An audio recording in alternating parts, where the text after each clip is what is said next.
All right. Hi, everyone. Hope we are doing well. So today we're going to be talking about Peter Singer and famine, affluence, and morality. So the way that this is going to work is, so we've already looked at the intro to Singer video. You guys should have watched that.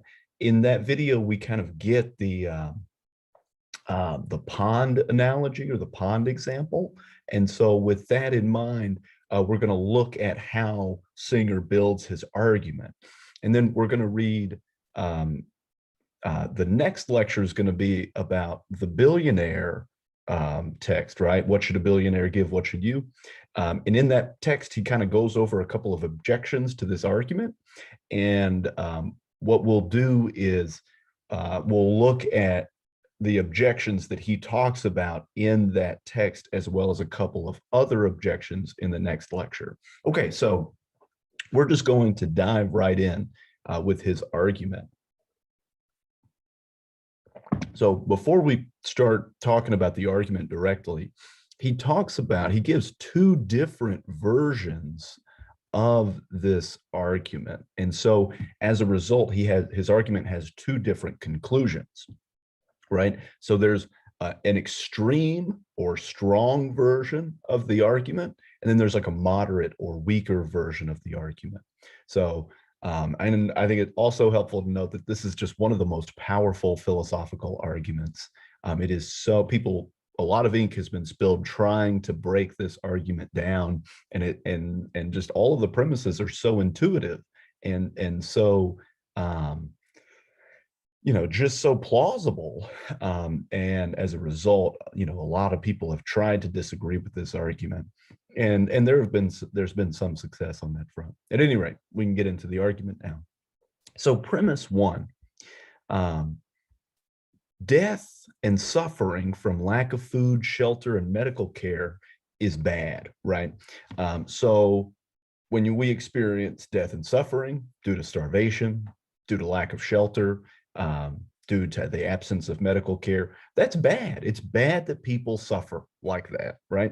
That seems pretty plausible, right? I mean, and he just takes that for granted, right? So he says, if you disagree with this premise, you're probably going to, you're not going to agree with anyone else and anything else in the argument, right? So he takes this premise for granted because it is just so plausible.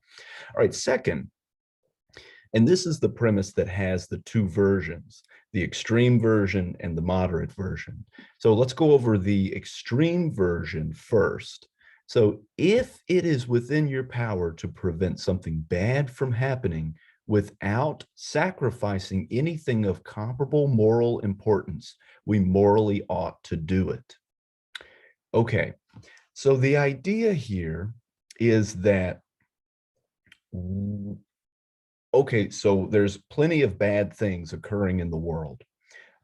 If it's in our power to stop those bad things from happening without sacrificing anything that's morally comparable to the bad that's happening in the world, we morally ought to do so, right? Okay, so what is comparability? Two things are comparable if and only if they're like roughly equal to one another, right?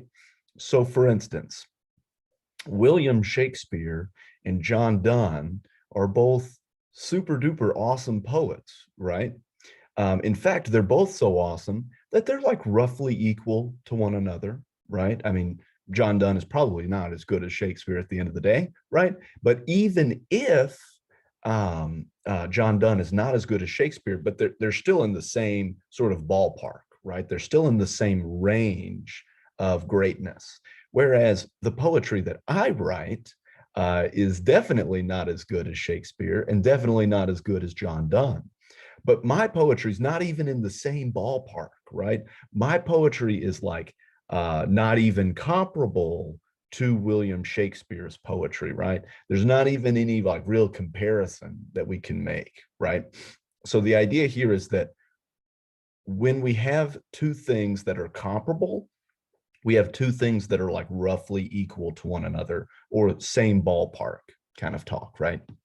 Okay, so this is the extreme or the more extreme principle because uh, uh, this is the more demanding principle. So for instance, there is death and suffering happening in the world due to poverty, right? Um, I believe that the video said that something like 12 children die every couple of minutes, right? Due to poverty, due to lack of food, shelter, and medical care. So the idea here is that, look, when we're giving our money to aid, right, we are assisting these people. We are helping these people, right?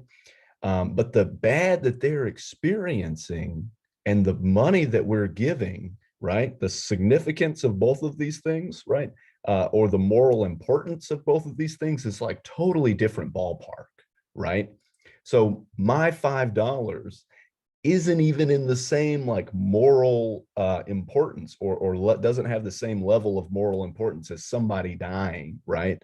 So my like giving up $5 is like not even in the same ballpark as somebody dying. So I need to give up like as many increments of $5 until my giving up money is like roughly morally comparable with somebody else's impoverishment, right? So the idea here is that you have to give money up until you are like on the same par with somebody who is like experiencing global poverty, right? So morality seems to demand that, look, you have to give away all of your expendable income, like 90%, until you're just like destitute and homeless, just like those who are living in third world poverty, right? So this moral principle is extremely demanding, right? Because everything that we own and that we value and all of our wealth isn't even morally comparable to the death and suffering of people in like the global south, right? Okay, so now let's read the moderate version of the argument. So if it is within your power to prevent something bad from happening without sacrificing anything of moral significance, then we morally ought to do it, right? So moral comparability sort of comes in like a spectrum, right? Things can be more or less comparable to one another, right? This concept, moral significance, is kind of like an on-off switch, right? Something either is morally significant or it's not morally significant, right? Um, so for instance, if I'm going to use my $5 to buy my shoes, right? Well, shoes don't really have any moral significance, right? So instead of buying the shoes, I should I should send that money to assist those who are impoverished, right? Okay, but let's imagine that I'm a worker, right? And I've got to have those boots in order to go to my job, right? I got to buy some boots to go to my job. So those boots, my job sort of is contingent on my having those boots. And so those boots do seem to be very morally significant given the bad outcomes that occur if I were to say not have the boots, right? I may lose my job if I don't have my work boots. Okay, um, so there, buying those boots is morally significant. Those boots are morally significant. So I can buy the boots instead of giving to global poverty relief, right? Um, Whereas in the first example here, the first principle, it doesn't seem like the boots are even morally comparable. So I shouldn't buy the boots. I should lose my job and save a life, right? So if we go with the weaker principle, we kind of get a little bit more liberty with what we do with our income, right? So long as what we're buying is morally significant, right? Um, well, then, so long as what we're buying is morally significant, or if we don't have it, there are really bad outcomes or whatever. Well, then we get to spend our money on it according to the weaker version of the principle. Okay, so why should we buy these two principles? Well, one way to motivate this case is the drowning child in the pond case. So according to this case, right, you're walking by the pond. I mean, you've heard this before. You're walking by the pond, you see the kid drowning, and you have to it seems like, morally speaking, you have to sacrifice your shoes to go in and save the kid, right? And maybe even you don't even have to really risk too much, right? It's just like kind of got to wade through the water and just like pick them up, and then you just like kind of wade through the water back, right? But you're going to ruin your shoes in virtue of doing that. But if you take your shoes off, the kid's gonna die, right? So um it seems like your shoes kind of lack a kind of moral significance, um, and they for sure lack a kind of a comparable moral value or moral importance with the kid that's drowning, right? And so if you think that you ought to save the kid, well, the reason why we think that is something like these two versions of premise two. So the drowning child in the pond example is meant to motivate these premises and why we should buy these two premises. Okay, let's keep going. Okay, so premise three, whether someone is next to us or on the other side of the world does not matter in our obligations to them if we have the ability to help, right? So think back to the drowning child case. The kid is like right there, right? And all we have to do is just like scoop them up and like take them, right? But distance, right, actually doesn't matter, morally speaking, right? So if we can help someone that's really, really, really far away in another country, we morally ought to do that. Um, it doesn't matter whether they're right in front of us in the pond or 2,000 miles away across the ocean, right? So long as we have the ability to help both of them, we morally ought to help both of them. It doesn't make a difference whether they're close or they're far. Premise four, we can, this is an empirical premise, we can in fact prevent people from dying due to lack of food, shelter, and medical care without sacrificing anything of moral importance or moral significance, right? So this is where he talks about all of the different aid organizations, right? UNICEF and other organizations like this, right? The organizations that give like the mosquito nets, right? All of these different organizations,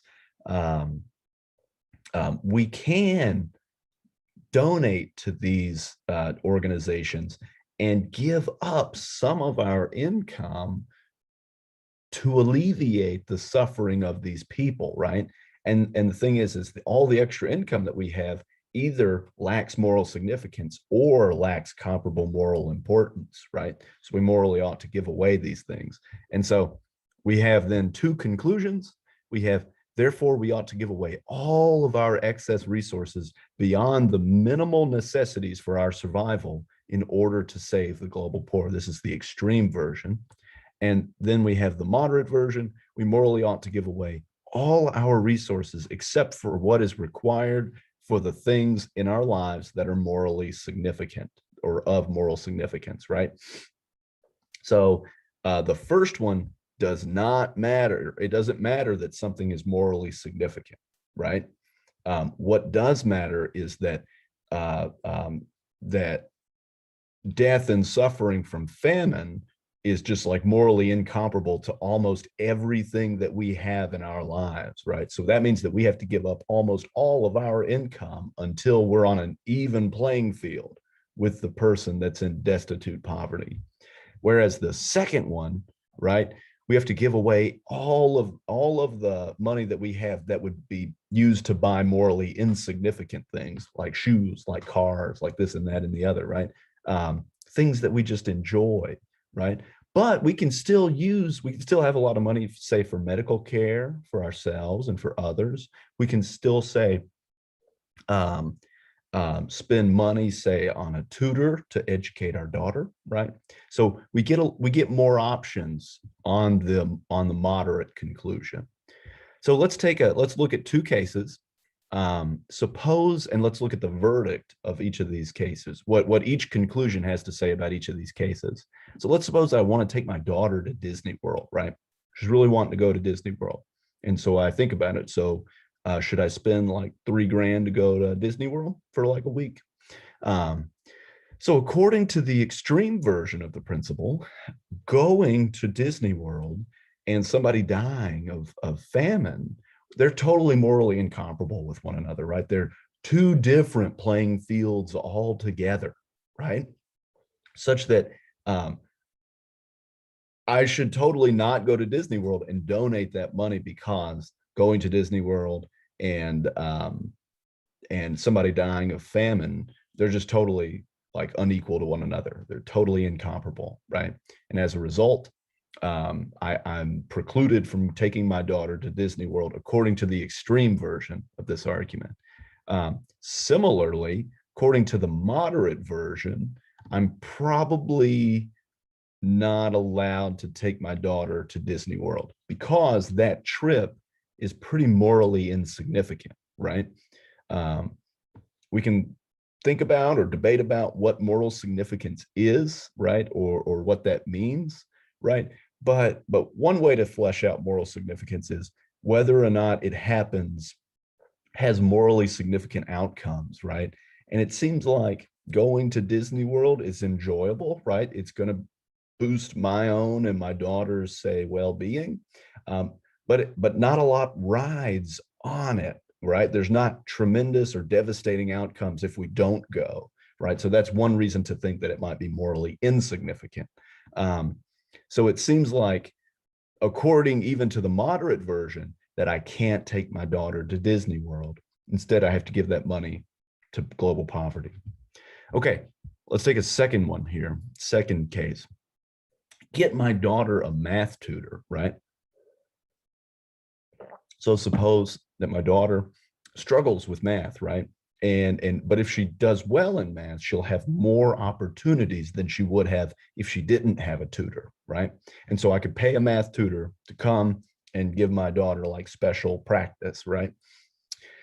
Okay, according to the extreme version, I can't get my daughter a math tutor, right? And it should be pretty clear why I can't do that, because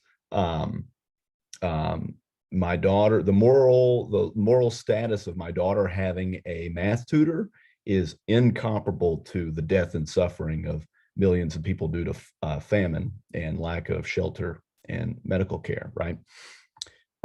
So that should be pretty clear.